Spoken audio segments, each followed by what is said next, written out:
Muy buenas tardes, gracias por acompañarnos.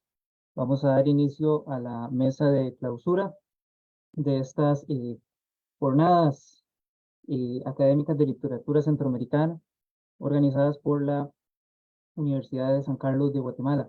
Para mí es un honor y un privilegio darle la bienvenida a la doctora Ruth Cubillo, que su ponencia se enmarca en esta mesa titulada El protagonismo de Yolanda Oriamuno en la construcción de las narrativas centroamericanas, a propósito de las discusiones que se han dado en torno a el 75 aniversario de la publicación de la Ruta de su Ovación y otra serie de discusiones que se han generado a partir de su obra.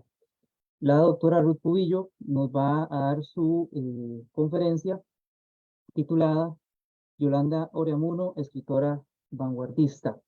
Y a continuación voy a leer el currículo de la doctora Ruth Cubillo. La doctora Ruth Cubillo es doctora en literatura por la Universidad Autónoma de Barcelona, profesora catedrática, docente e investigadora de la Escuela de Filología, Lingüística y Literatura, del posgrado en literatura y del Centro de Investigaciones de América Central, el CIAC. En sus más de 25 años como docente universitaria, ha sido profesora de grado y de posgrado, ha dirigido más de 25 tesis, ha desarrollado múltiples investigaciones en las siguientes temáticas: género, literatura costarricense, centroamericana. Asimismo, ha impulsado el desarrollo de nuevos ámbitos de investigación y docencia en la Universidad de Costa Rica, destacar su labor en la literatura comparada y en la transmedialidad, así como la realización de investigaciones inter y transdisciplinarias.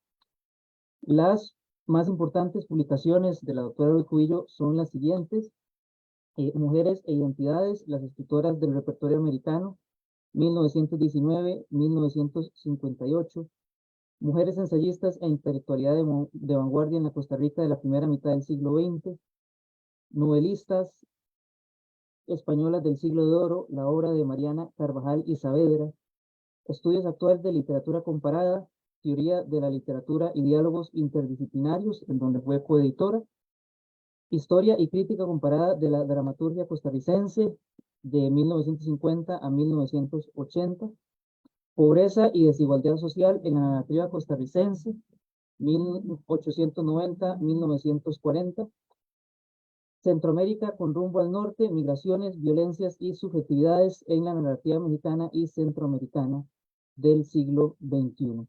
Además, sabemos que ha publicado una vasta producción en revistas nacionales e internacionales. Eh, Le cedo la palabra, profesora, y un honor. Muchas gracias. Muchas gracias al profesor Roberto Blanco por la presentación. Veo que tiene ahí en el fondo a doña Yolanda en una foto. Sí, por ahí está. Bueno, muy bien. Yo quisiera primero que nada agradecer a todos los organizadores de estas jornadas, la organización misma de esta actividad de gran trascendencia realmente para la región y para nuestro ámbito de estudios, y claramente el honor que me hacen al invitarme a dar esta conferencia. Vamos a iniciar. Voy a compartir una pequeña presentación aquí porque quiero que vayan también viendo algunas imágenes de Yolanda Oriamuno. Algunas son muy conocidas, otras no tanto, pero ya vamos a ir viendo varias de ellas.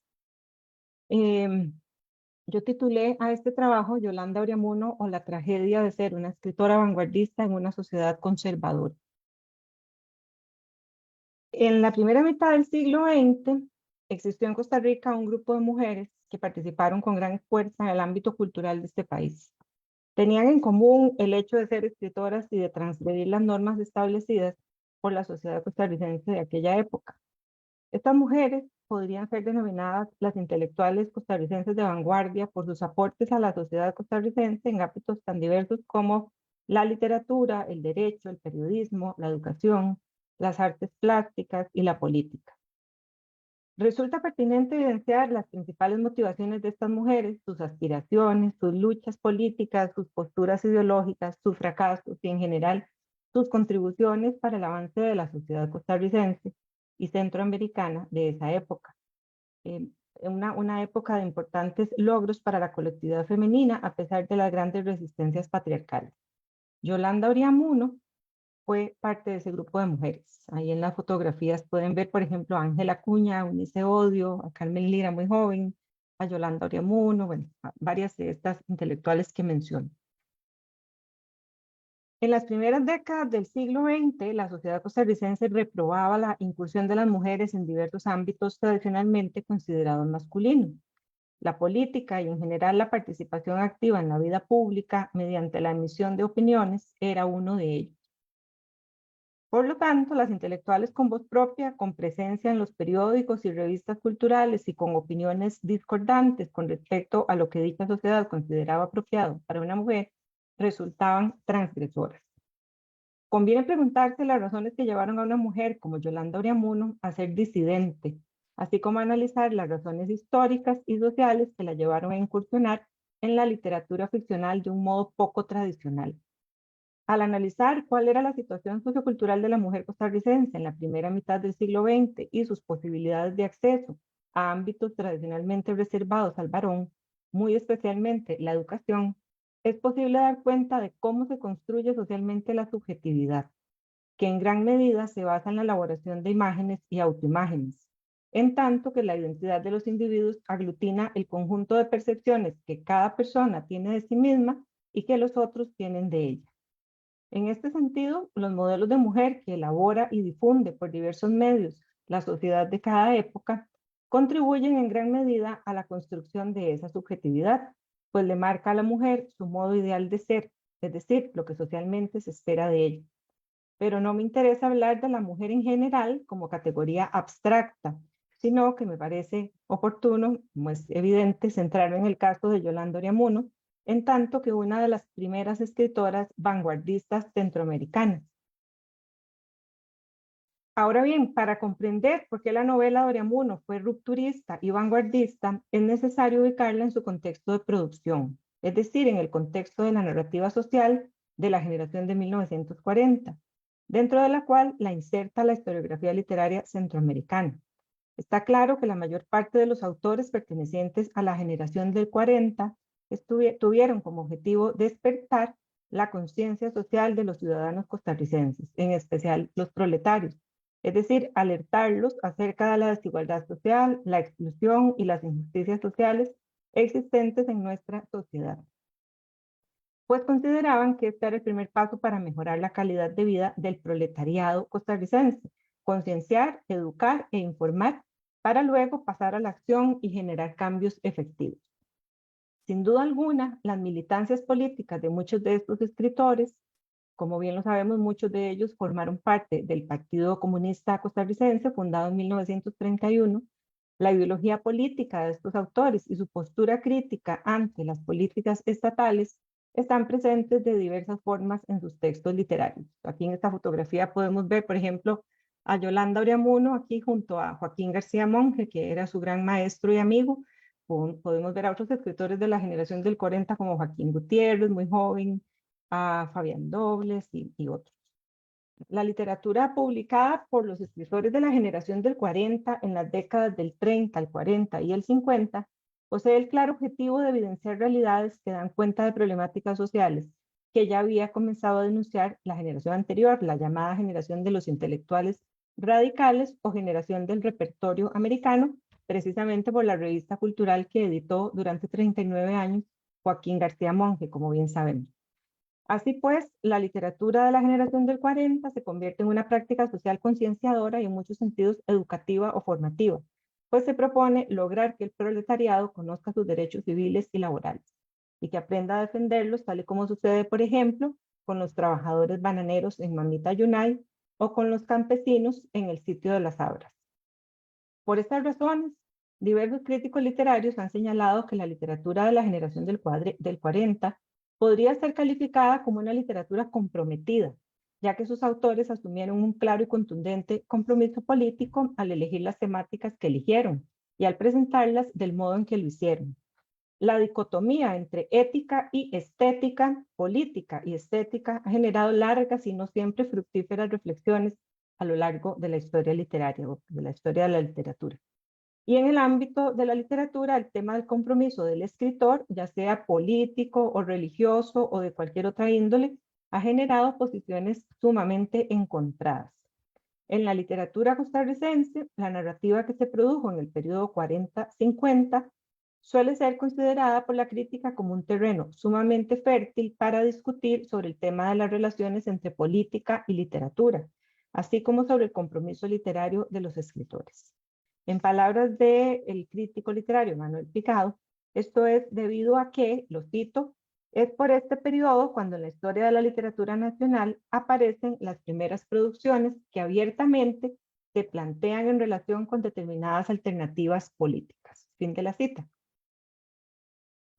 Tanto Picado en Literatura, Ideología y Crítica como Flora Ovares y Margarita Rojas y otros en La Casa Paterna y Rojas y Ovares en 100 años de literatura costarricense coinciden al afirmar que la producción novelística del 40-50 o la denominada generación del 40, adscrita a la estética neorrealista, posee ciertas características. Entre ellas, cito, se vislumbra una concepción de literatura que por una parte se preocupa por el lenguaje y por la otra lo concibe como simple vehículo para la denuncia política. El valor de verdad, entre comillas, del texto adquiere especial importancia, mientras que el valor estético se refiere muchas veces a un arte del buen decir. Fin de la cita. Picado señala además que muchos narradores de este periodo abandonaron la literatura luego de un periodo de más o menos breve producción, mientras que en otros escritores observamos largos periodos de silencio, y cita como caso típico de ello a Joaquín Gutiérrez. Publicó, por ejemplo, la novela Puerto Limón en 1950, otra novela Murámonos Federico en el 73, y luego, en los 80, una tercera novela, ¿Te acordás, hermano? La explicación que Picado les brinda a estos prolongados silencios se resume así. En la concepción de lengua y literatura que manejan los novelistas se supone una conciencia vergonzante de la escritura, noción que tiene como correlato el carácter superfluo acordado a la obra. Agregaríamos que para los intelectuales de la generación del 40, quizá lo vergonzante no era la escritura de ficción por sí misma, sino el hecho de pensar que en lugar de estar escribiendo podían dedicarse a otras labores más efectivas, entre comillas, políticamente hablando, o de mayor impacto social, según la lógica y la disciplina de las agrupaciones políticas a las que pertenecían muchos de estos escritores. Por eso, para ellos era muy importante asumir y evidenciar un compromiso político en tanto que escritores de ficción. No obstante, para Yolanda Oriamuno era clara la necesidad de renovar la narrativa costarricense, sin tener como norte, al emprender dicha renovación, la cuestión política.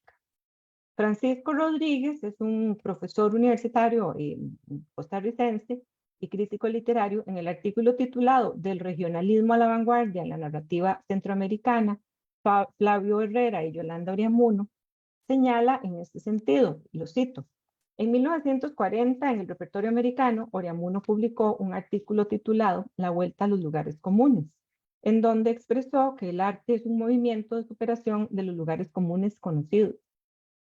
Y citamos a Oriamuno, yendo más allá de ellos y aumentándolos al propio tiempo hasta que un nuevo movimiento más amplio lo convierta a su vez en lugar común, sobrepasando.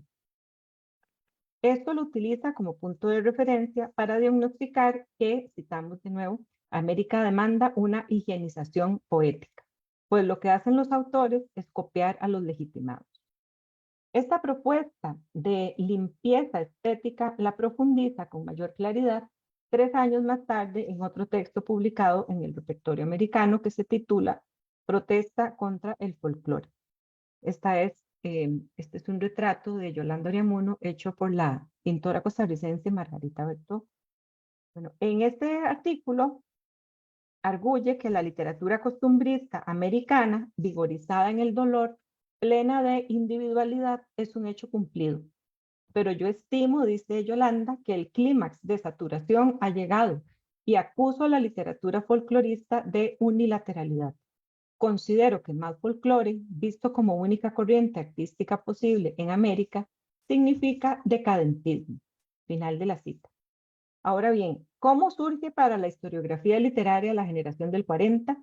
¿Qué es lo que los legitima? ¿Qué es lo que los aglutina? ¿O qué es lo que tienen en común estos intelectuales? Para procurar la respuesta a estas interrogantes, es necesario señalar que en 1940, un jurado integrado por Roberto Brenes Mesén, Joaquín García Monge, Rogelio Sotela, Alejandro Alvarado Quirós y Marco Aurelio Zumbado, seleccionó 3 novelas como ganadoras del primer lugar por Costa Rica del concurso latinoamericano de novela, patrocinado por Farrar y Reinhardt. Esas 3 novelas fueron Por Tierra Firme de Yolanda Oriamuno, Pedro Arnáez de José Marín Cañas y Aguas Turbias de Fabián Dobles. En su fallo, el jurado recomendó vivamente otras 2 novelas, El Valle Nublado de Abelardo Bonilla y 11 grados de latitud norte de León Pacheco. La primera edición de la novela de Dobles vio la luz en 1943 gracias al esfuerzo que realizaron José Joaquín Trejos y Enrique Macaya, quienes crearon la editorial Letras Nacionales con el fin de publicar inicialmente las novelas ganadoras de este premio, aunque Por Tierra Firme, la novela de Oreamuno, nunca llegó a publicarse debido a que al parecer su autora destruyó los originales. No se sabe exactamente qué sucedió con ellos. No obstante, la novela que inauguró la fructífera labor de esta casa editorial no fue ninguna de estas, sino otra novela de Fabián Dobles, ese que llaman Pueblo, que según señala el autor, fue organizada y escrita con posteridad a Aguas Turbias. Estos autores, junto a otros tales como Joaquín Gutiérrez, Adolfo Herrera García, Carlos Luis Vallas, Francisco Amiguetti, Fernando Centeno Huel, Alfredo Cardona Peña, Isaac Felipe Azufeifa y Eunice Odio, constituyen la llamada generación del 40, la cual dio continuidad a la labor iniciada por la generación previa, la de los intelectuales radicales, que evidenció en sus producciones la existencia de una ruptura con el modelo oligárquico liberal y con ello la ruptura del modelo de identidad nacional que prevaleció en nuestro país ya bien entrado el siglo XX. Este punto de quiebre evidenciado por la generación del repertorio anunciaba también una profunda crisis social que comenzó a gestarse en la década del 30 y experimentó su peor momento en 1948, cuando estalló la Guerra Civil. No podemos olvidar que en el ámbito internacional el mundo presenciaba con horror acontecimientos tan cruciales como la Guerra Civil Española, la Segunda Guerra Mundial, y otros, los cuales también ejercieron un fuerte impacto sobre la pacífica, entre comillas, Costa Rica. Bien, la generación del 40, además de continuar profundizando en esta idea de quiebra, ruptura y crisis, experimentó con nuevas formas de narrar y procuró integrar de manera más armoniosa y mejor lograda los objetivos del realismo social con el desarrollo de las subjetividades de los personajes. Aquí, en esta diapositiva, les puse las fotografías de algunos de los principales representantes de la generación anterior, es decir, la de los radicales. Ahí vemos, por ejemplo, Carmen Lira con más años que en la fotografía anterior.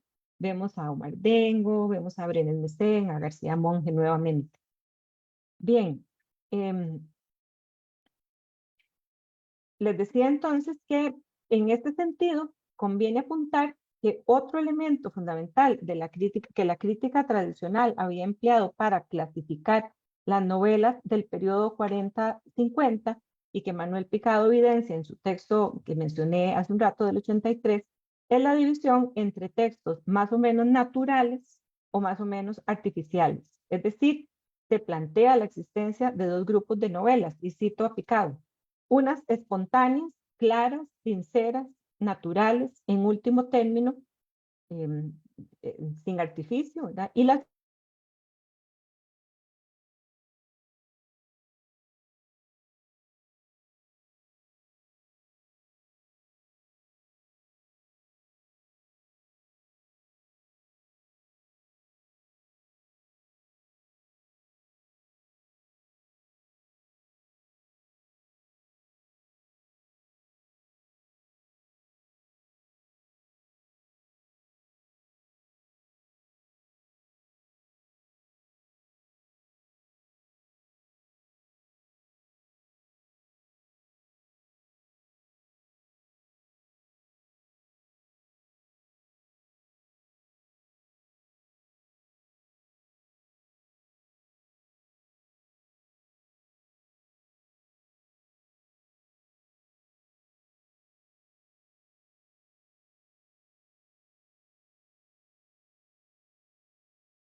Tuvimos unos inconvenientes con la conexión, pero ya podemos continuar. Adelante.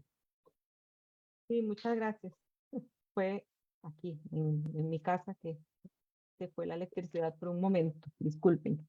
Bueno, les decía que aquí en esta diapositiva vemos, bueno, al lado izquierdo un jovencísimo Joaquín Gutiérrez junto a un retrato de Yolanda Oriamuno, y a la derecha vemos a una fotografía de Carlos Luis Fallas, conocido como Calufa, y aquí un jovencísimo Fabián Dobles.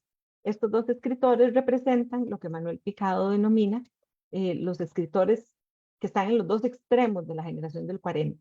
Calufa y Fabián Dobles serían los que escriben de una manera más natural, más honesta, más sincera, según lo que plantea la crítica literaria del momento, mientras que Joaquín Gutiérrez y Yolanda Oriamuno son los escritores más artificiales, es decir, los que emplean una forma de escritura más rebuscada, menos natural, más compleja y llena de artificios, si se quiere, ¿verdad? Esa es diríamos, la tónica que se plantea.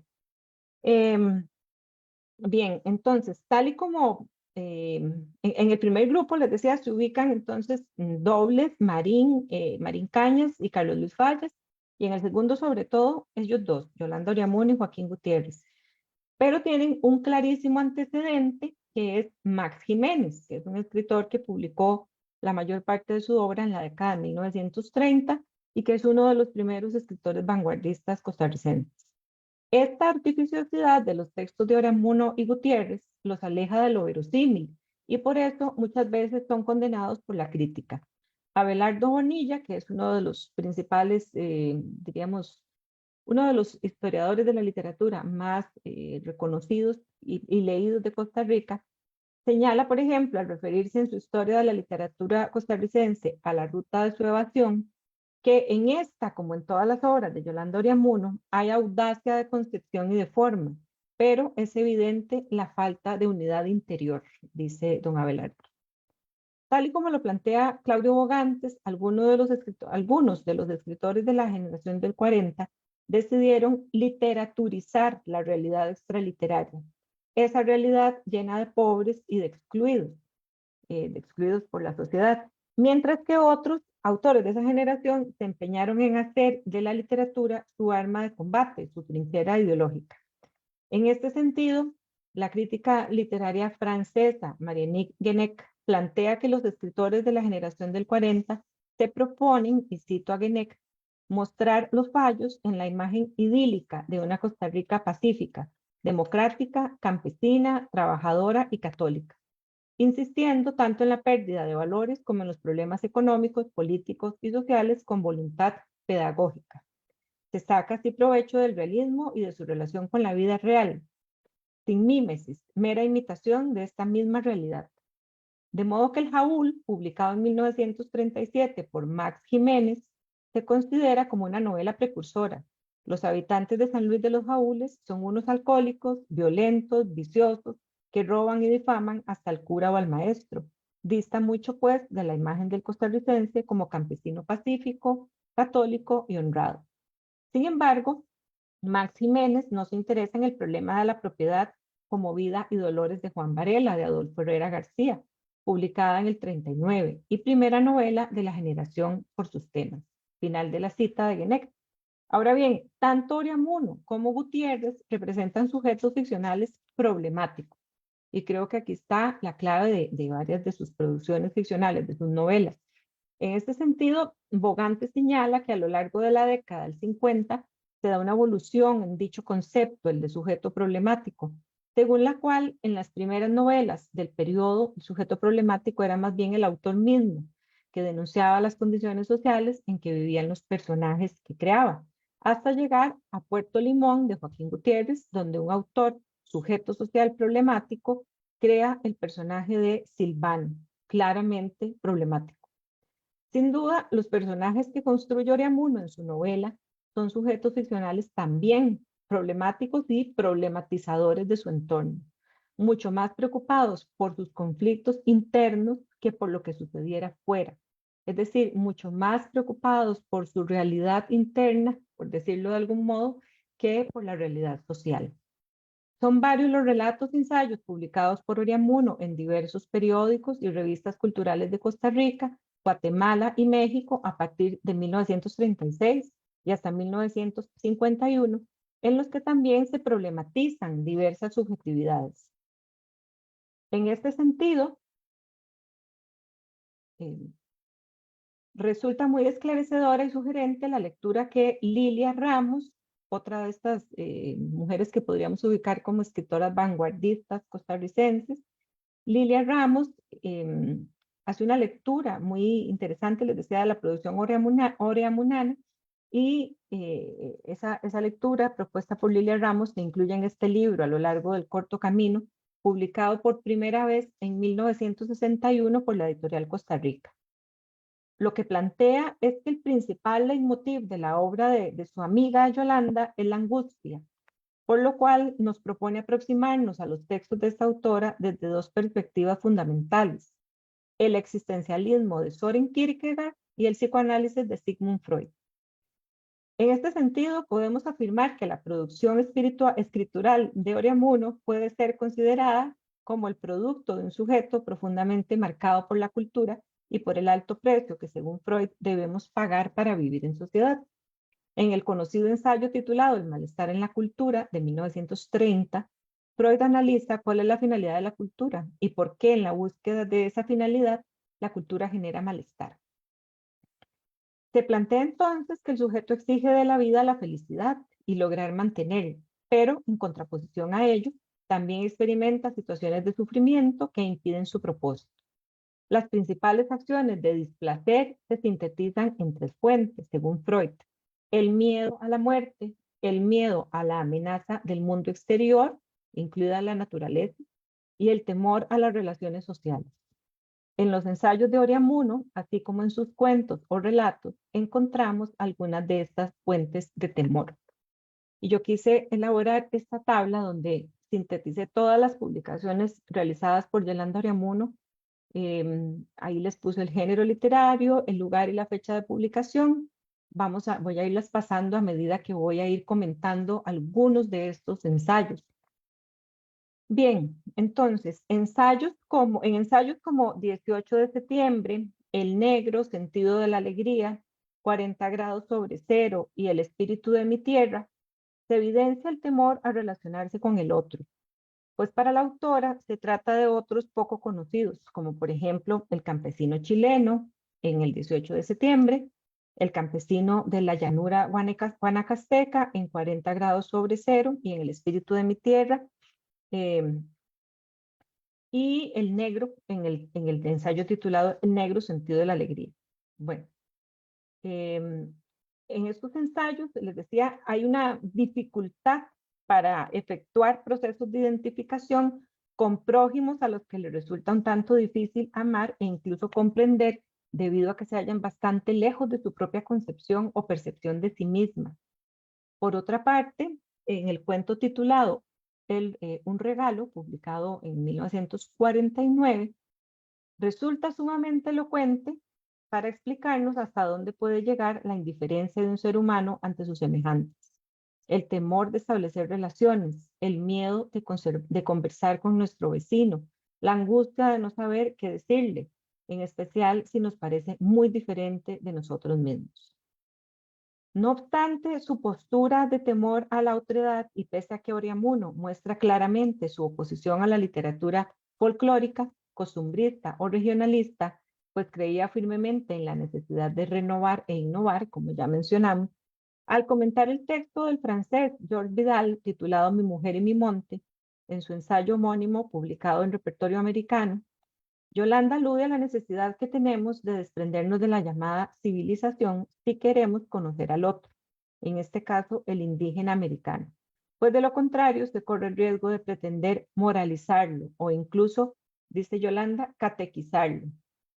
Asimismo, en el ensayo titulado Vida y Milagros de Juan Varela, publicado en 1939, la autora reflexiona sobre la importancia de comprender el dolor ajeno. Considera que Herrera García nos presenta en su pequeño cuento novela a otro Concho muy distinto del elaborado por Aquileo J. Echeverría, el cual nos hace reír a carcajadas. Pues este concho, el de Herrera García, perdón, nos hace llorar y pensar muchísimo. Para Ureamuno, esta novela es, y cito, la primera lágrima en este mito religioso de la tierra muy repartida. La casita pintada de blanco y azul y el pequeño propietario de chanchos y gallinas que lleva al cuello un pañuelo colorado. El ensayo por excelencia en el cual Yolanda arremete contra eso que llaman cultura es el que se titula El ambiente tico y los mitos tropicales, publicado en el año 39 también, dedicado a Joaquín García Monge, y le dice en la dedicatoria a don Joaquín, que ha sufrido con decoro todo esto. Era, digamos, una persona que ella decía que la entendía muy bien porque también le había tocado sufrir mucho en el medio costarricense por sus ideas de avanzada. En él realiza una crítica severa a dos defectos que en su opinión poseen los ticos y que muchos atribuyen al ambiente, que bien podríamos entender aquí como sinónimo de cultura. Y cito a Ureamuno: la ausencia casi absoluta de espíritu de lucha y la deliberada ignorancia hacia cualquier peligroso valor que en un momento dado conmueva o pueda conmover nuestro quietismo. Fin de la cita. Alude además a una poderosa arma que todos pueden usar sin restricciones y que sirve para poner a nivel, nivelando o serruchando el piso a todo aquel cuya cabeza sobresalga más de lo adecuado. Es decir, el choteo, la burla, el escarnio ajeno. Yolanda cuestiona los tres mitos tropicales que caracterizan a la Costa Rica de exportación, es decir, aquella que se les vende a los turistas cual mero objeto de consumo, que es un país con mujeres muy bellas. Ese mito no lo cuestiona, no se para a hablar mucho de esto. La escasísima lluvia, porque es mentira, aquí llueve muchísimo, y la perfecta democracia, porque Yolanda consideraba que tampoco vivíamos en una democracia perfecta. Bueno, el cuestionamiento de lo que para muchos no era más que la norma, lo aprendido y reproducido sin dudar, la hacen sentirse extranjera, extraña, ajena dentro de su propio país. Ureamuno no logra aceptar las reglas del juego impuestas por la sociedad costarricense a sus miembros para ser tenidos como tales, de modo que busca otra cultura, otro país, otros aires menos asfixiantes que le permitan respirar con mayor facilidad, que le permitan desprenderse al menos un poco de la angustia cultural. Busca una cultura en la que no se la castigue con la extrema indiferencia hacia su labor como escritora. Y aquí pues, me gustaría citar algo que señala Rima de Balbona en este libro que publicó en 1972 titulado Yolanda Ureamuno. Era de una serie que hacía el Ministerio de Cultura, Juventud y Deportes que se llamaba ¿Quién fue y qué hizo? Pues el que estuvo dedicado a Yolanda lo elaboró Rima de Balbona, que es otra escritora costarricense, como sabemos, y en ella señala lo siguiente: Yolanda Ureamuno expresó en vida gran interés en que leyeran su obra en Costa Rica, no solo los intelectuales, sino también el público raso. Frialdad espeluznante, comenta Lilia Ramos, exuberan los comentarios en privado. En público ni siquiera le hacían el favor de atacarlo. Yolanda Ureamuno se duele siempre de esa indiferencia y por lo mismo, acogida con afecto y admiración en Guatemala, se hace ciudadana guatemalteca y declara entonces a don Joaquín García Monge en una de sus cartas. Citamos: quiero que si algo de valor hago en el ramo literario, mi trabajo le pertenezca a Guatemala, donde he tenido estímulo y afecto, y no a Costa Rica, donde fuera de usted todo el mundo se ha dedicado a denigrarme, odiarme y ponerme obstáculos. Fin de la cita de Yolanda y fin de la cita de Rima de Balbona. En esta búsqueda de espacios menos asfixiantes también encuentra a México y se lo apropia, tal y como evidencia en el ensayo México es mío, publicado en 1944. Hay aquí una identificación con el paisaje mexicano y con los mexicanos más pobres y más luchadores.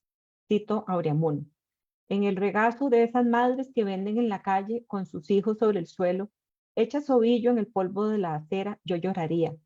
En el grito del vendedor que vocea su mercancía en un idioma extraño, de tan usada la misma frase, incomprensible de tan repetido el grito histérico, en el alarido implorante del vendedor, yo clamaría. Por la pujanza de este pueblo nunca vencido, siempre orgulloso, yo lucharía. Final de la cita. Exalta y valora de los mexicanos justo lo que en su opinión les falta a los costarricenses, es decir, el espíritu de lucha, la pujanza y el orgullo. Yolanda Oriamuno es consciente de que para ella México es una tierra extraña y ajena, pero necesita apropiársela para sentirse acompañada, para ahuyentar a la soledad, aunque sabe que a veces será acogida amistosamente y a veces rechazada con indiferencia. Cito nuevamente a Oriamuno. Y cuando estoy aquí, y lo sé, en tierra extraña, para acompañarme, México es mío. Fin de la cita. Es esto precisamente lo mismo que le sucede al personaje central del cuento de su obscura familia, publicado en 1951, quien llega a México con el cuerpo pero sin alma, expulsado de su país por razones políticas. Pero no me detendré a analizarlo en este momento porque quiero avanzar ahora y finalmente a analizar un poco más en detalle la ruta de su evasión, cuyo aniversario precisamente se está conmemorando en esta jornada, su 75 aniversario. Esta novela, como sabemos, vio la luz en 1949 y es la única publicada por Oriamuno. Con ella obtuvo el premio literario 15 de septiembre en Guatemala.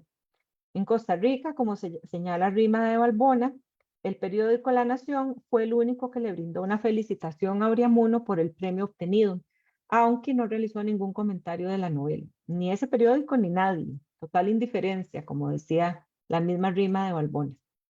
Hay un estudio bien interesante realizado por el hijo de don Joaquín García Monge, el doctor Eugenio García Carrillo, acerca de precisamente el destino de esas novelas que supuestamente escribió Yolanda, ¿verdad? Por Tierra Firme, que sabemos que la escribió, que ganó el premio que les comenté, pero que finalmente se perdió, y otras novelas que ella comentaba en una carta a Lilia Ramos, por ejemplo, que había escrito, pero que no había logrado publicar. Entonces, Eugenio García Carrillo hace un seguimiento de cada uno de sus textos, saca sus propias conclusiones. Bueno, un lustro después de la muerte de Oriamuno, que como bien sabemos falleció en 1956 en la Ciudad de México, comenzó a surgir en Costa Rica el interés por su obra, en el medio cultural y en la academia. En la actualidad, esta novela es considerada por la crítica literaria costarricense y centroamericana como un parteaguas, un hito literario, un puente entre la novela rural y agraria, tan característica de la generación del 40, y la novela urbana que se consolidó en la década de 1960. Aunque, como hemos indicado páginas atrás, esta autora ha sido ubicada por la historiografía literaria dentro de la generación del 40, las temáticas que ella desarrolla y las estrategias de escritura que emplea en esta novela y en la mayor parte de sus ensayos y relatos, como los que hemos citado anteriormente, poco tienen que ver con las empleadas por los otros escritores de esta generación. La Ruta de su evasión es una novela que rompe no solo con lo producido por las generaciones anteriores, sino también con los productos de su propia generación. Emilia Macaya, en su libro Espíritu en carne altiva, publicado en 1997, analiza en detalle las innovaciones técnicas vanguardistas incorporadas por Oriamuno en esta novela y explica muchas de ellas desde las propuestas de las teóricas feministas francesas. Al respecto, Macaya señala, y la cito, los textos literarios de vanguardia van a estar así marcados tanto por la búsqueda de la musicalidad en la palabra como por un rompimiento con las estructuras y leyes que rigen el lenguaje habitual, ubicado bajo el dominio del logos. Se pretende resaltar, por tanto, la evidencia de que el monólogo interior, como caso digno de especial atención dentro del vanguardismo, se produce precisamente cuando al lenguaje patriarcal de la lógica sintáctica se sobreimpone una musicalidad distinta, enlazada a un ritmo diferente, el ritmo interno de lo femenino, lo cual produce la implantación de la ilogicidad, del vacío significativo, del juego verbal. Fin de la cita de Macaya. Así pues, a Oriamuno no le interesa denunciar las injusticias sociales generadas por los conflictos de clase, no le interesa concienciar ni educar al proletariado, no le interesa alertar sobre la urgente necesidad de realizar una reforma agraria en el país. Lo que sí le interesa es plantear con toda claridad y contundencia que tanto hombres como mujeres somos víctimas del sistema patriarcal que rige nuestra sociedad. Por eso la trama de la novela tiene como eje estructurante la reflexión en torno a los roles asignados a cada individuo según su género y las consecuencias que esto ocasiona en la vida de cada persona y en la convivencia intersubjetiva. La Ruta de Observación es la primera novela costarricense que, dándole voz a la mujer y a los hijos víctimas de un padre autoritario y déspota que ejerce su poder con el látigo de la mirada severa y la palabra parca, cuestiona la lógica falogocéntrica que rige nuestra sociedad. En este sentido, Álvaro Quesada, un conocido crítico literario costarricense, considera que la novela Doria Muno pone en entredicho la homologación que se establece entre nación y familia, pues se destroza la idealización de la familia patriarcal, que, y cito a Álvaro Quesada, como símbolo de una sociedad armoniosa, unida por lazos orgánicos y naturales, propia de la novela del Olimpo, desaparece por completo. Esta novela ofrece una inversión radical del sentido que había dado la novela de principios del siglo a la homología nación-familia. La familia patriarcal aparece como el núcleo básico reproductor de un orden social autoritario y enajenante, donde los papeles de sus miembros, padre, madre e hijos, hombre o mujer, se definen jerárquicamente por su relación con el poder arbitrario y castrante del padre. Final de la cita de Álvaro Quesada. En esta novela, incluso los personajes más autoritarios, como Vasco, el marido de Teresa, y Roberto, el hijo mayor de ella, son representados como víctimas del sistema patriarcal, pues deben asumir roles propios del modelo ideal de masculinidad impuesto socialmente, lo cual muchas veces les genera sentimientos negativos e insatisfacción. Tal y como apunta el psicoanalista español Carlos Castilla del Pino, el sistema patriarcal capitalista genera alienados, alienados de los alienados e incluso alienados de los alienados de los alienados, pues establecen complejas relaciones jerárquicas en las que todos sus miembros siempre serán alienados por el que ocupe posiciones superiores. Así, por ejemplo, en la casa de Teresa, Roberto se halla alienado por Vasco, el padre, pero Roberto a su vez aliena a su joven esposa Cristina, a su hermano Gabriel, que posee un carácter más sensible, e incluso a su madre Teresa. Y Gabriel, por su parte, domina a Aurora, la joven con la que decide irse a vivir sin estar casado. Esta relación jerárquica queda claramente establecida desde el inicio de la novela, cuando Roberto le ordena a Gabriel que salga a buscar a Vasco. Y cito: Gabriel, ve a buscar a papá, eso fue todo. ¿Por qué yo y no él? Tiene su voz, tiene su voz una nota y su gesto una intención que parecen señalar crudamente el camino sin mencionarlo. No quiero ir, que vaya él. Sin embargo, no se atrevió a preguntar a dónde, ni Roberto hizo la menor alusión al sitio. Simplemente ordenó. Fin de la cita. En los primeros capítulos de la novela, cuando Teresa recién inicia su reflexión agónica y retrospectiva, nos cuenta en primera persona cómo ella, ya casada con Vasco, al quedar embarazada de su primogénito, comienza a trabajar como costurera para contribuir con la economía familiar, pues sabe que su esposo le reprochará el embarazo argumentando que no cuenta con suficiente dinero para mantener a un tercero. Esto quiere decir que al inicio del matrimonio, Teresa y Vasco eran más o menos pobres, aunque podríamos decir que pertenecían a una clase social media-baja, pues no vivían en situación de pobreza extrema ni mucho menos. Sin embargo, desde ese momento Teresa se obsesiona con la idea de tener una casa propia, una casa enorme, con muchas habitaciones y preciosos jardines. Y es ella quien se va a matar trabajando en la costura, como su madre, para lograr este objetivo, que finalmente logra, pero a un precio demasiado alto. Así pues, la situación económica del matrimonio mejora con el paso de los años, al punto de que ya ubicados en la gran casa idealizada y construida con los sacrificios de Teresa, los tres hijos pueden asistir a la universidad. La familia cuenta con una criada e incluso se pueden dar el lujo de seguir los caprichos nutricionales de Roberto, que decide volverse naturista, y con él toda la familia, excepto a Gabriel, el hijo más rebelde y diferente en muchos sentidos. Y cito: toda la casa se trastornó con el nuevo sistema. Roberto no desayunaba café y pan como los demás. Tomaba leche agria y frutas ácidas. No comía la comida regular. Para él, frutas dulces, frutas proteicas, miel y leche. A la cena, ensaladas, verduras y unas pocas féculas. Juliana, la vieja cocinera, veía complicarse entristecida su ya de por sí laborioso programa culinario. Las horas de Roberto eran otras, sus alimentos difíciles de conseguir, los procesos de cocción de esas viandas distintos y sujetos a meticulosas rutinas de minutos, graduación, calores, etcétera. Fin de la cita. Podríamos decir que las principales carencias de los personajes de esta novela no son de orden económico o material, sino más bien afectivo y emocional. Las formas narrativas que emplea Unamuno permiten al lector profundizar en la psicología de los personajes, en su mundo interior, en sus reflexiones más íntimas. Así se combinan constantemente el uso de un narrador omnisciente que nos brinda información acerca del mundo exterior, es decir, de lo cotidiano y más superficial, con el uso de un narrador en primera persona que en ocasiones se vuelve tú, que representa la voz de los principales personajes de la novela, en especial Teresa y Gabriel, y que da cuenta del mundo interior de estos personajes, sus pensamientos, temores, odios y angustias.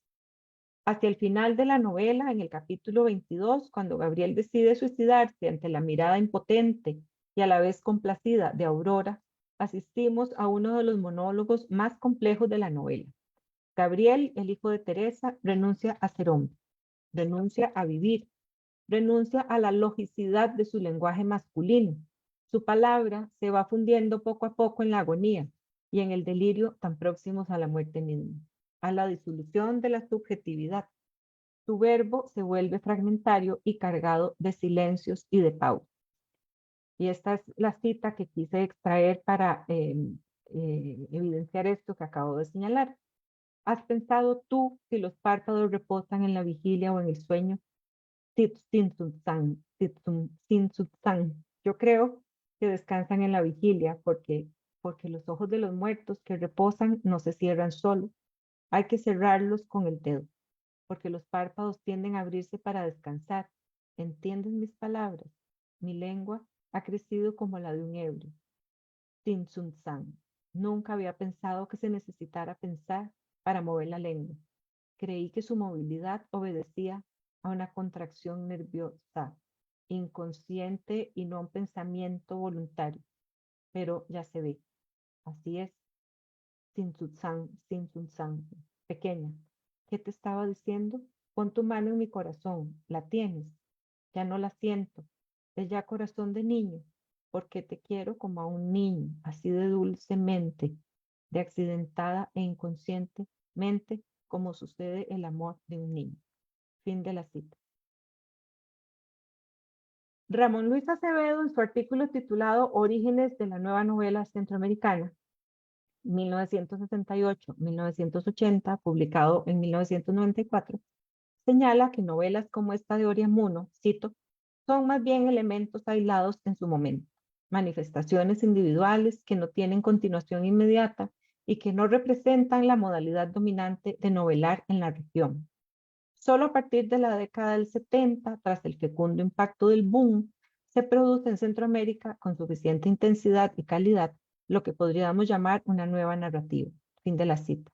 En efecto, para el caso de Costa Rica, hubo que esperar hasta las décadas de 1960 y 1970 para que se publicaran con mayor frecuencia novelas innovadoras en cuanto a la forma de decir, muchas con tramas que se desarrollan en la ciudad de San José en pleno proceso de modernización. Es decir, parafraseando a Alejo Carpentier en su texto, en su ensayo del 67 sobre la novela, podemos plantear que desde la publicación de La Ruta de su Evasión, hubo que esperar casi 2 décadas para que se consolidara la novelística urbana o nueva novela.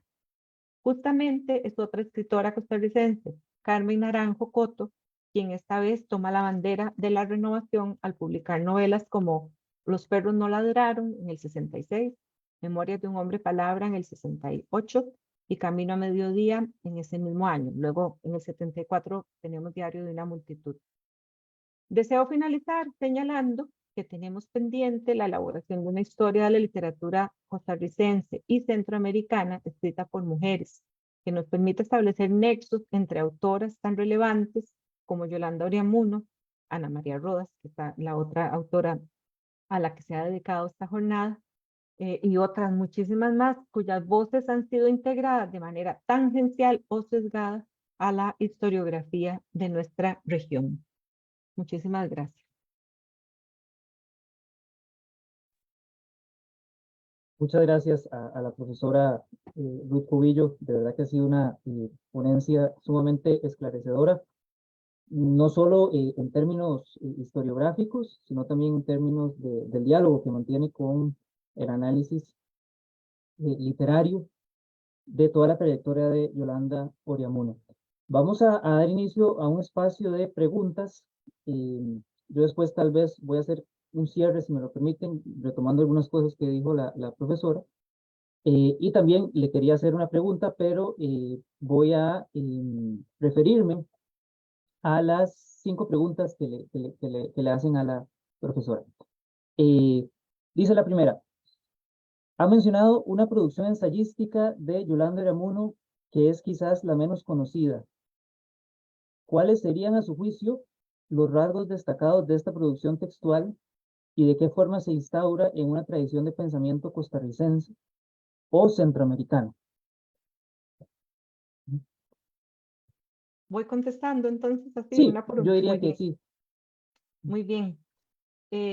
Bueno, yo decía que en realidad la producción de Yolanda es vanguardista toda, no solo la ficcional, sino la ensayística también, porque ella en sus ensayos toca algunas problemáticas, mm, algunas poco exploradas, pero más que todo la forma de acercarse a esas problemáticas las que a mí me resultan innovadoras en el caso de una escritora como Oriamuno. Yo hablaba ahora un poco de esta relación compleja con la otredad. Creo que esa es una cuestión interesante. Por eso mencionaba algunas de esos ensayos donde ella problematiza su relación con el otro. Pero también me parece que si la tratamos de insertar en la producción ensayística costarricense y centroamericana, hay reflexiones muy interesantes sobre el tema de la identidad, cómo se construye la identidad del costarricense, por ejemplo. Y en algunos de sus ensayos, como El ambiente tico y los mitos tropicales, como medios que usted sugiere al colegio para librar a la mujer de la frivolidad ambiente, etcétera. Bueno, algunos de estos ensayos cuestionan los rasgos identitarios más comúnmente asociados a lo costarricense. Y creo que eso también la hace ser una escritora transgresora, como decíamos, ¿verdad? Entonces, creo que su ensayística podría abordarse en ese sentido. Y entonces, ¿cómo se inserta? Se inserta de manera dificultosa en la tradición literaria costarricense y centroamericana, justamente por esa criticidad tan grande que tiene una escritora como ella. Muchas gracias. Sí, muy acertado esa parte de la construcción de la identidad a partir de los ensayos.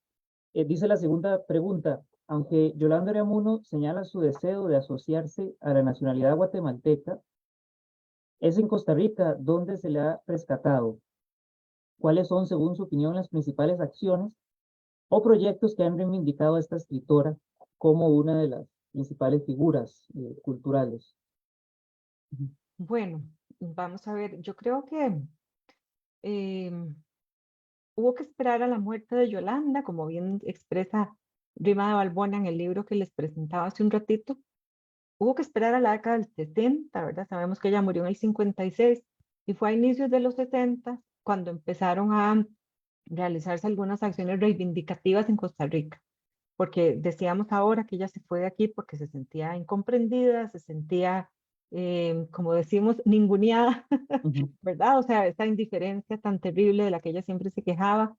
Bueno, a partir de ese momento yo creo que una de las primeras acciones claramente fue, pero empezar a leer su obra de nuevo, esta publicación de A lo largo del corto camino que hizo la editorial Costa Rica en el 61, apenas 5 años después de fallecida Yolanda, que reúne su producción ensayística, sus cartas, cosas que estaban dispersas en revistas y periódicos. Es un gesto, digamos, inicial importante. Después ha habido otras cosas a lo largo de todas estas décadas, como traer sus restos a Costa Rica, por Ujú. ejemplo. Y yo creo que sobre todo comenzar a estudiar su obra tanto en el ámbito académico como en el ámbito cultural en general, de una manera mucho más, diríamos, asidua y rigurosa. Creo que es visibilizarlo, es, digamos, quitar esa indiferencia que tanto afectó a Yolanda en vida, borrarla un poco, tratando de acercarse a su obra, ¿verdad? Claro que como hay solo una novela, ¿verdad? Ujú. Y toda esta otra producción ensayística que se estudia mucho menos, pero es que la ruta de asociación, como les decía, es tan relevante como novela para la literatura costarricense, pero también para la centroamericana en general, que yo creo que es una novela que da muchísimo de sí y dará. ¿Verdad? Entonces, últimamente ha habido, no sé, una ópera sobre la ruta de asociación, hay, qué sé yo, hay recorridos, citadinos, tours de la ciudad de San José que incluyen la visita a la tumba de Yolanda Oriamuno, la declararon benemérita de la patria en el 2021.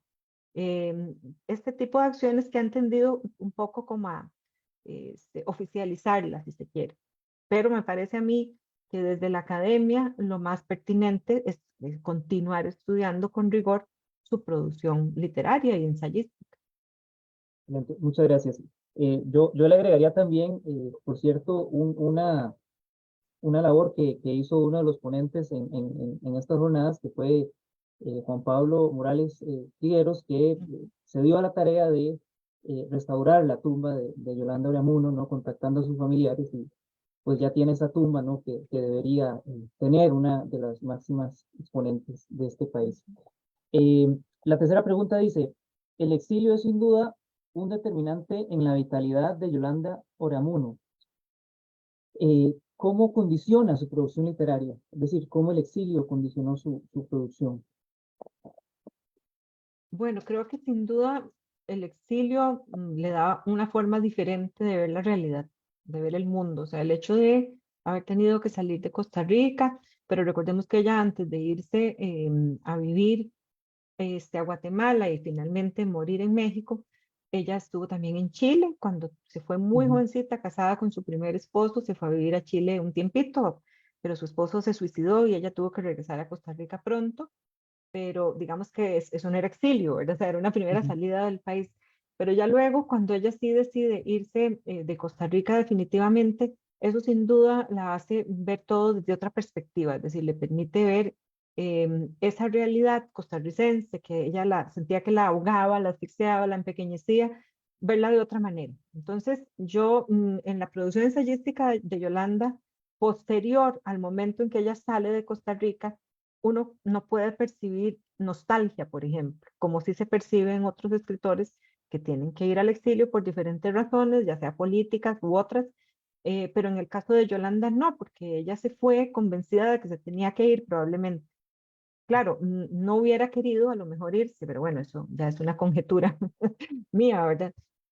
Pero sí pienso que también en el caso de algunos ensayos que mencionaba, por ejemplo, este de México es mío o de Obscura Familia o Un Regalo, todos Ujú. estos ensayos representan esa realidad que Yolanda construye a partir de su exilio en México, por ejemplo, y en Guatemala.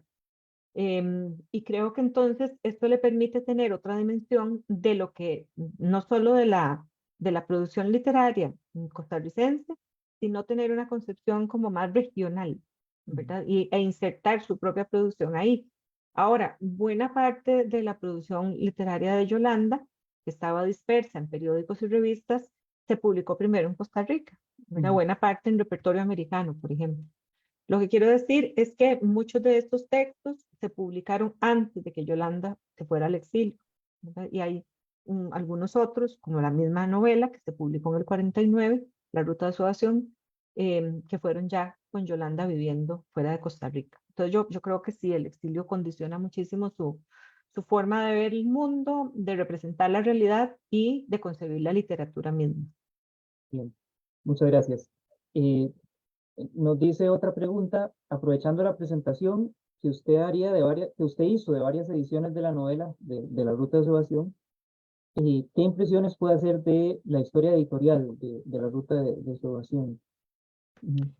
Bueno, costó un poco, como decíamos, ¿verdad? Que se reconociera la labor de Yolanda en Costa Rica, la labor literaria de Yolanda en el ámbito costarricense, porque ella misma decía, bueno, sí, entiendo muy bien que nadie es profeta en su tierra y que entonces es como muy difícil, ¿verdad?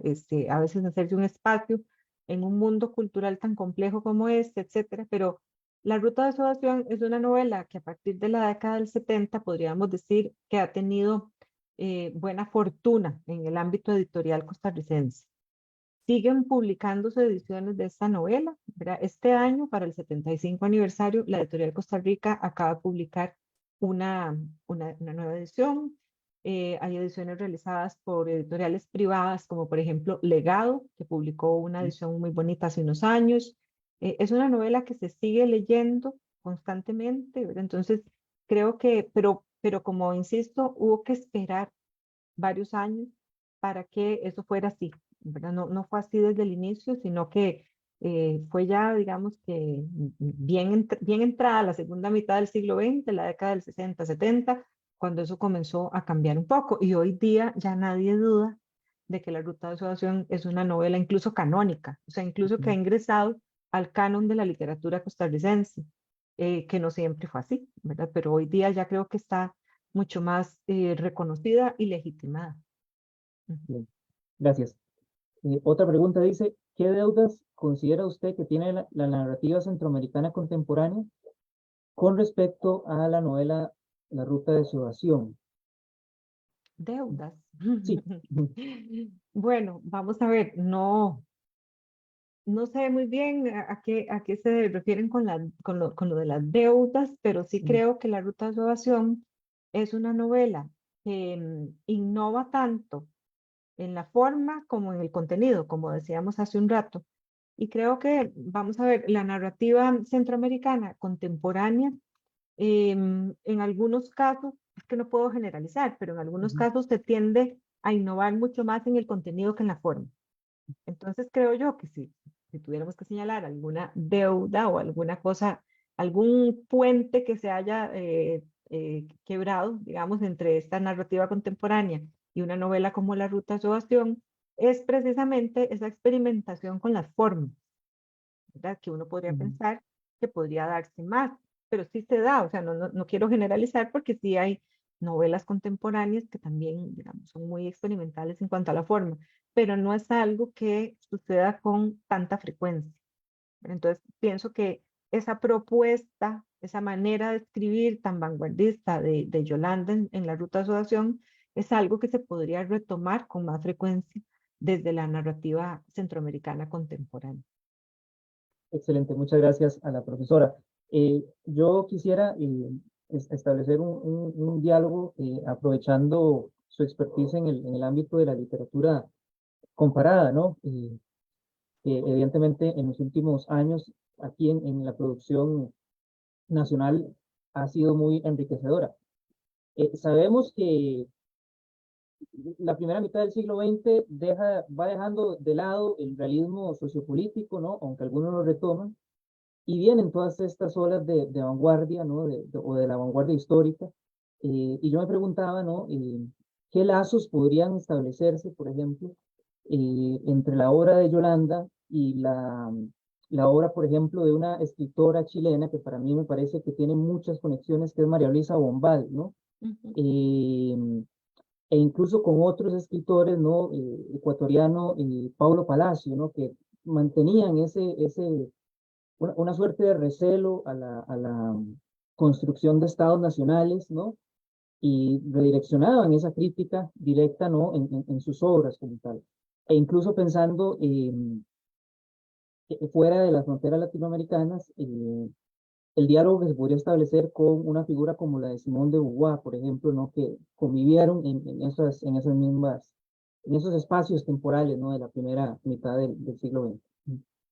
Sí, yo creo que esas lecturas transversales es necesario hacerlas. O sea, es algo que probablemente está pendiente, ¿verdad? Hay que hacerlo, pero creo que es indispensable porque no, vamos a ver, probablemente la voz de Yolanda fue aislada en el contexto de lo costarricense o de lo centroamericano. Quiero decir aislada porque fue una voz poco comprendida para su época, pero había personas en otras partes de América Latina en esas mismas décadas, del 40, del 50, que estaban haciendo cosas similares, como bien señala el profesor Roberto. Entonces, esas relaciones hay que establecerlas. Efectivamente, una autora como Bombal, que usted menciona, Ujú, efectivamente, tiene muchísimas coincidencias, tanto formales como temáticas con ujú, Yolanda, que saldría de ahí un maravilloso estudio de literatura comparada, efectivamente. Claro, a nivel formal, Yolanda siempre dijo, y ella lo declaró en varias cartas, que su principal influencia, como se decía en aquella época, fue Marcel Proust.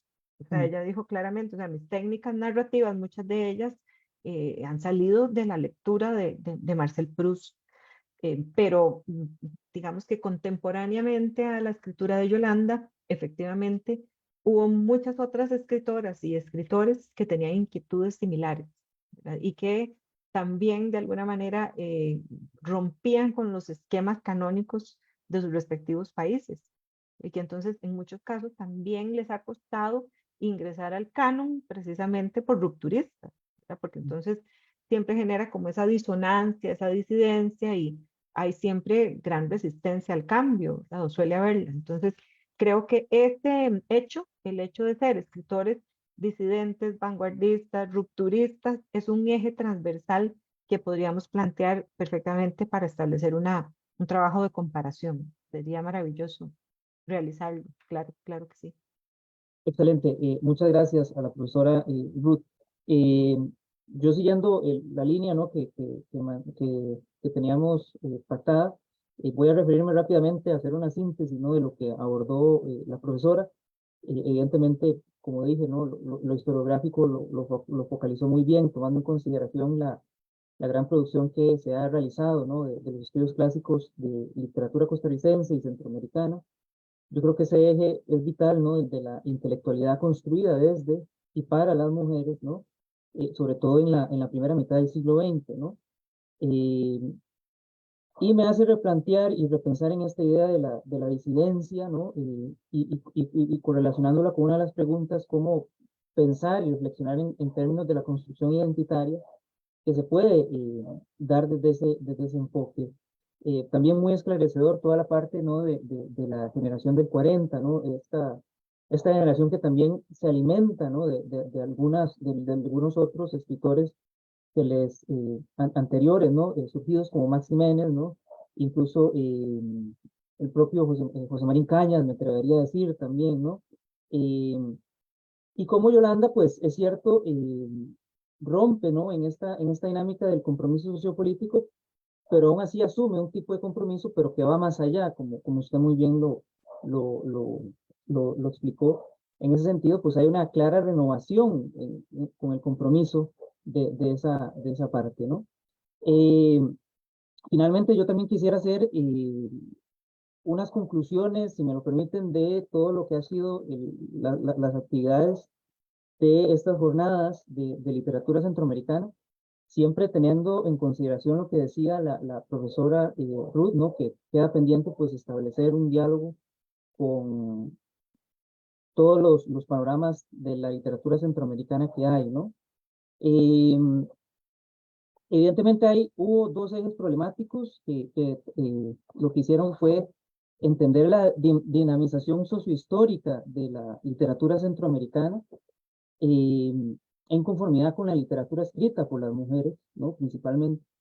Por lo tanto, se llevó a cabo la ardua labor, ¿no? De reivindicar la obra de Ana María Rodas, la escritora guatemalteca, y la obra de Yolanda Oriamuno. En ese sentido, pues hubo también una discusión creería yo, interdisciplinaria, ¿no? Y con otro tipo de fuentes, ¿no? Como lo explicó muy bien la profesora Alexandra Ortiz, analizando documentales y otro material, ¿no? Y yo quisiera sintetizar los principales ejes que se tocaron a lo largo a lo largo de esta semana, ¿no? Que funcionan en ese panorama de retroalimentación a la cual se refería la profesora Ruth Cubillo. Eh, Algunos de esos, o los que yo considero más importantes, pueden haber otros, me disculpo si se me escapan. Las escritoras del siglo XIX en Guatemala, por ejemplo, eh, toda la figura y la reconstrucción del mito de Yolanda Oreamuno, espacios, por ejemplo, de su narrativa, discusiones en torno a la problemática existencialista de su obra, etcétera, ¿no? Lo que hay antes de la conformación intelectual de Yolanda también, efectivamente, la actividad editorial como otro de los principales puntos que fueron tocados aquí y abordados, ¿no? Por ejemplo, con el profesor Iván Molina y con el profesor Carlos Cortés, ¿no? La producción de textos centroamericanos que sigue siendo muy importante para darse a conocer esta literatura, ¿no? La representación del eje poético de Ana María Rodas, ¿no? E ir más allá de la producción de ella en términos de la poética narrativa. Por supuesto que la literatura escrita por mujeres en dos claros ámbitos, las trayectorias históricas recientes y por supuesto que un repaso histórico de algunas, de algunas importantes y siempre tomando en consideración la irrupción que hacen estas escritoras. Las dramaturgias femeninas me parece que son fundamentales en el estudio. No puedo dejar de mencionar también la violencia y la marginalidad. Y finalmente el tema, que evidentemente también es eje transversal de la memoria histórica como tal. Y finalmente, pues yo los invitaría a todos los que han participado a replantear y de que estos ensayos y ponencias salgan futuras publicaciones. Eh, para mí ha sido un honor compartir con la profesora Ruth Cubillo y creo que hay una instrucción, ¿no? De agradecerles y también de indicaciones para que llenen los formularios del chat que está en Facebook. Y eso sería por el día de hoy. Y yo también le agradezco a los encargados de la Universidad de San Carlos de Guatemala por tomarme en consideración. Muchas gracias.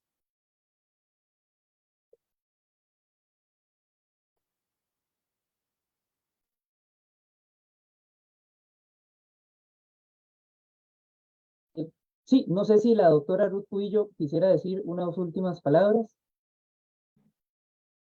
Sí, muchas gracias. De verdad, gracias por esta síntesis que ha hecho el profesor Roberto Blanco de toda la actividad semanal. A mí me gustaría hacer una reflexión mm, de cierre de mi trabajo, de la presentación que yo realicé, pero también en relación con el tema de las jornadas, de estas jornadas, y tiene que ver con la necesidad de realizar a ver, esa lectura densa, rigurosa, pero que establezca nexos y puentes, como decíamos, entre las literaturas escritas por mujeres en Centroamérica. Este trabajo, que podría llamarse Historia de la Literatura Centroamericana, escrita por mujeres, es un trabajo que no se puede hacer de manera individual, claramente, ¿verdad? Ujú. Necesariamente debemos de hacerlo en equipos y por eso me parece que este es un lugar idóneo para lanzar una invitación a plantear un proyecto en ese sentido. Estamos tratando de hacer algo para el caso de Costa Rica, empezando algo muy emergente que está apenas constituyéndose, pero sería maravilloso y es necesario hacerlo para el caso de Centroamérica. Están los trabajos ya de la doctora Consuelo Mesa de la Universidad de Aguascalientes de México, pero habría que profundizar en esa área de investigación. Y a mí me parece que una autora como Yolanda Oreamuno, por ejemplo, nos hace pensar muchísimo en el tema de las generaciones literarias que se suelen usar como parámetro para elaborar, como criterio para elaborar una historia de la literatura. Porque una escritora como Yolanda, creo que nos ha quedado claro a lo largo de todas estas jornadas, es muy difícil de clasificar en términos generacionales. O sea, en el caso de Costa Rica se ha incluido dentro de la generación del 40 por una cuestión de fechas, de nacimiento, de publicaciones, etcétera. Pero realmente ahí nos damos cuenta de que un criterio como ese se queda corto en algunos casos. Entonces, es todo un reto, en realidad, historiográficamente hablando, plantear los criterios para la elaboración de una historia de las literaturas costarricenses, centroamericanas, escritas por mujeres, pero me parece que hay muchísima gente especialista que podría, si quisiera, integrarse a un proyecto de esta naturaleza, que podría dar lugar a un texto muy necesario para el caso de la literatura de nuestra región. Y esa es la conclusión de cierre que me gustaría realizar. Muchísimas gracias. Muchas gracias a la doctora Ruth Cubillo.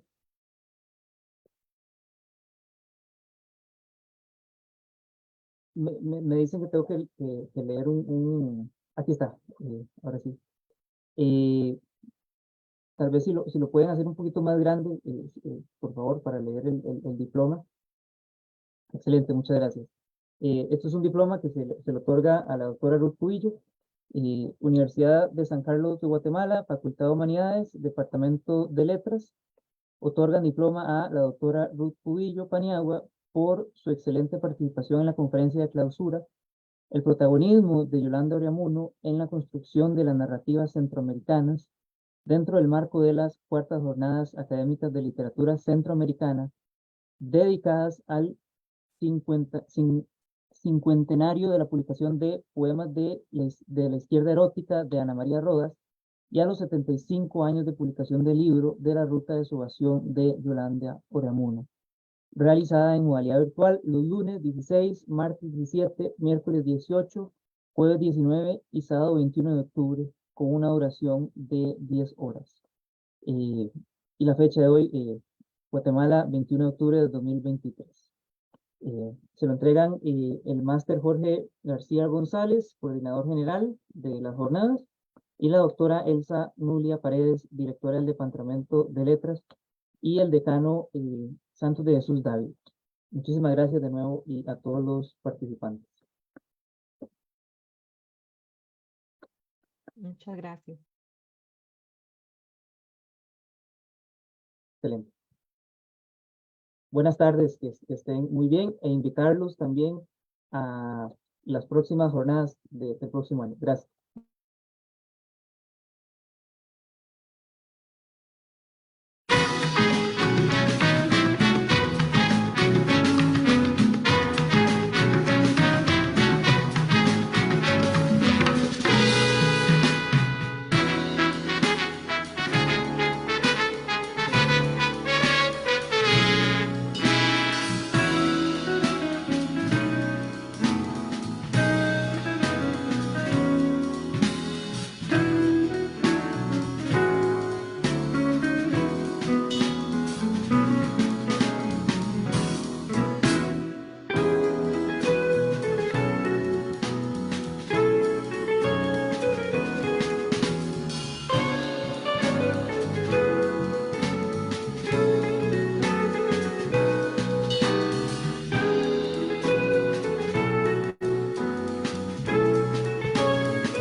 Somos Humanidades.